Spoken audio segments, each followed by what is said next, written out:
MyCole, good to see you. Welcome, Hall of Famer. Appreciate you. Appreciate you. Tell us this. Tell us what this means to you, being a Hall of Famer at Southern, and pretty soon after your career, all things considered. Yeah, it's huge. It's a huge honor to me, man.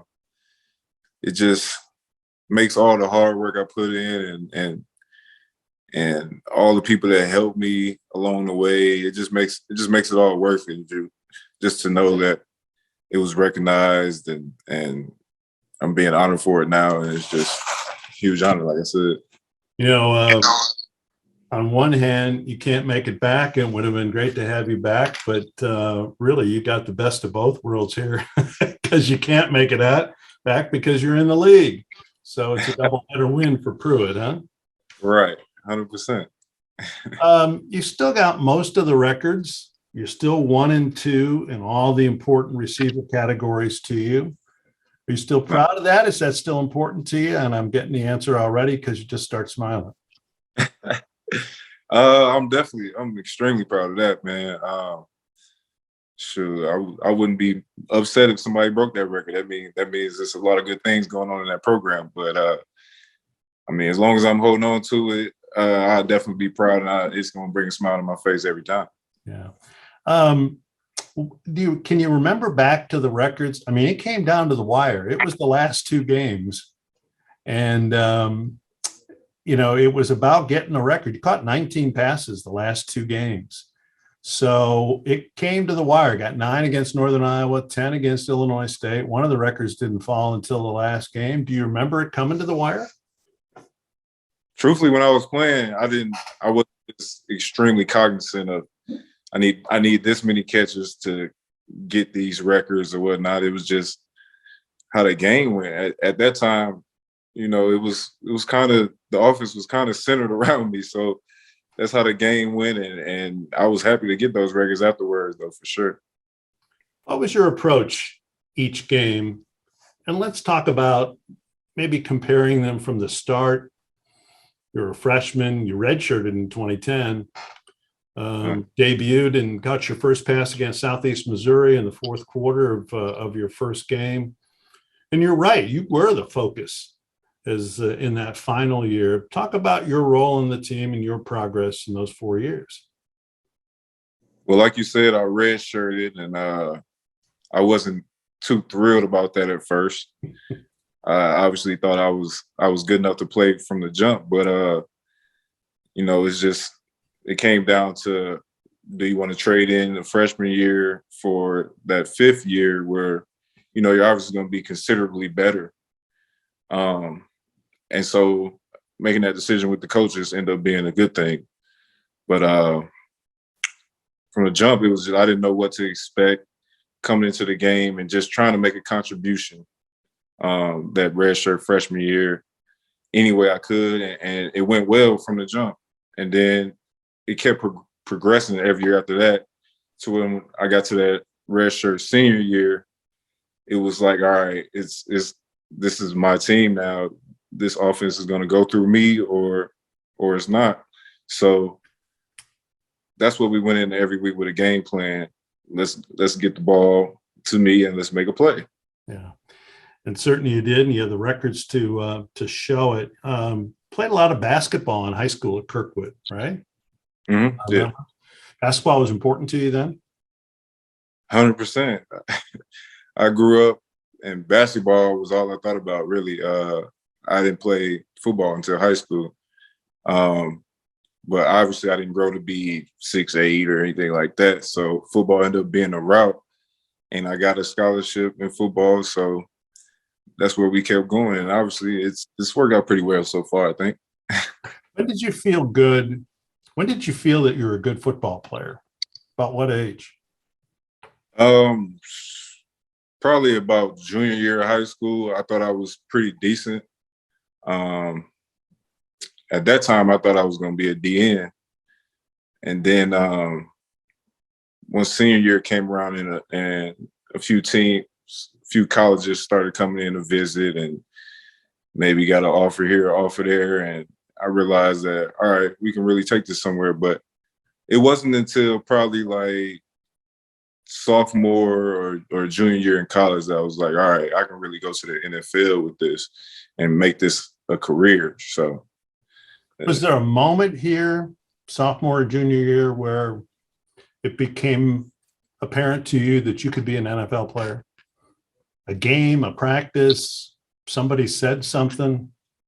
I don't think it was an exact moment. I think it was just an accumulation of being able to come out and make plays every week, like on anybody, as not just the teams in our league, but going to big schools and being able to put up big numbers against them as well. You know, nobody from Southern has ever left early to go pro. You were the first one where it was seriously talked about. Looking back on it now, you said all the right things when we talked about it then. How much serious consideration did you give that? And so none of the records would have happened if you didn't play it in 2014. Could you have come out as a junior, and could you have made it after 2013? I think it would have been possible, but that senior year was extremely important to my development and to me being able to get drafted in that 2015 draft. The numbers I was able to put up that year just put me on the map, basically, and NFL teams started to actually notice. So I never really put in serious consideration into leaving early. I wanted to play that last year, and I wanted to go how it went. Yeah. And you needed the combine too, and you probably wouldn't have been invited in 2013. But at the combine, I think you had the #1 vertical jump among tight ends. You had the #1 40 time, and then you were high in some other times too. Did the combine play a huge role in you getting drafted where you got drafted? I think it did. I think it definitely did. Because every team is at the combine. Every team's not paying attention always to, well, at the time, not a lot of teams were paying attention to Southern Illinois and what we had going on down there. So just being able to get in front of every team and everybody get to see that, okay, this guy can run, he's putting up numbers here. Let's go back and look at some of this tape. And then you look at the tape and you can put 2 and 2 together and realize that there's somebody that we need to put some considerations in. MyCole, you've played 7 years in the NFL. I mean, it seems like you just left here, but you've played 7 years, and forget that stuff. That's good to get a laugh on, but that's damn impressive. And it's got to be satisfying too. I mean, you've played. Here's this kid from Kirkwood High School who was a basketball player. He comes to Southern, which is not a power. And you have a chance to play a decade in the league, I would guess. But here you are playing 7 years. Talk to us a bit about all that. Yeah, man, it's crazy how fast time goes. It definitely feels like I was just there and just graduating. These years have flown by faster and faster every year. But I'm proud that I've been able to last so long in this league. I've kind of found my niche. And been able to grind it out is not easy, man. It's hard times, it's ebbs and flows that come with this thing, and just putting my head down and working, man, and doing it every day. And I'm definitely proud of that. And shoot, I'm gonna keep going until they kick me out. You've stayed healthy enough, obviously, to last this long. That's an achievement itself. Thank God for that, man. That's all God. You never know what could happen tomorrow. Did you always think that you would make it this far, or were there times during these last 7 years where you thought, this might be about over? I didn't have a time where I was just thinking it's about over. Like I said, there was times where I was just maybe put on practice squad or felt like I was forgot about or didn't have a role that I really wanted. And, maybe felt like, I don't know, maybe I should give up or something like that. But like I said, just keep working and remembering why I'm doing it. Family is a big motivator to me, and I'm providing for them by doing this. And the more I can do this, and the better I can make life for them. So that's a huge factor for me, and I just want to, keep going. Even at 19, you could block. Now you got to be a better blocker, and it became more important to block and things like that. And at your size, I guess you could say you should be able to block. But that's one of the things that got you going too. Are you still a good blocker? Yeah, for sure. It's crazy how you can go from college where you're catching 81 balls and 13 touchdowns and stuff like that, and you come to the league and it's like, all right, well, these touchdowns and receptions are going to someone else. Like you either going to accept that and accept your role and get better at that, or you're not going to last too long. So I learned that. I had to learn that pretty quickly, and I felt like you said, I could block, but I wasn't just asked to do it as much. Mm-hmm. Well, now I'm asked to do it all the time. I'm blocking for one of the best backs ever. Mm-hmm. So it's extremely important to keep getting better at that every day. I'm never satisfied with how I looked on tape. It's always something that can get better. And if you keep that mindset, you can last for a little bit. The Titans must like you. Signed you a second time. Maybe Derrick Henry likes you. Maybe he played a role in that. I heard some things. Derrick likes to run around my corner. So as long as I can keep that the same, I might have some security. That's right. An agent doesn't have to be your agent. Coach Hill might show this to the Saluki players, and all of them want to play in the league, just like you wanted to play in the league, and all your teammates wanted to play in the league. Would you have a message for them about what to expect, about what this is all about that maybe they don't know? Do you have a message?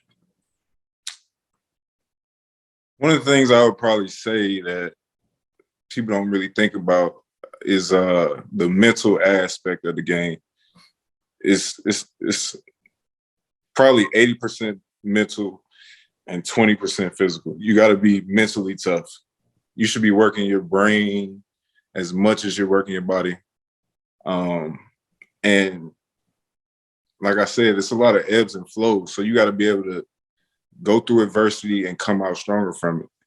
And it's not going to be easy, but if you can be strong, you have a strong support system, somebody you talk to and somebody that helps you through some things, then you can make it. Very good. Well, it's always good to spend time with you. And MyCole Pruitt, I think you were chill before it was cool to be chill. I always thought, I mean, there's nothing rattles you.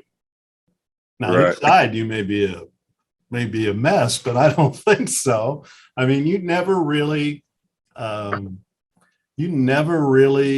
showed much emotion. You like to succeed, but when it got bad, you didn't throw stuff around and yell at people. And when it got great, you celebrated, but you didn't go to the other extreme either. Have you always been that way? Yeah, I mean, that's always been me. You can't be nobody but yourself, man. I don't know how to explain it. It's just that's just the way I grew up, man. My mom was real even keel, so that's how I am. And shoot, I don't see myself changing no time soon. No need to. It's working for you. Congratulations on the Hall of Fame. Saluki Hall of Famer MyCole Pruitt. Sounds pretty good, doesn't it? Thank you for the time. Sounds great, man. I appreciate you, Mike.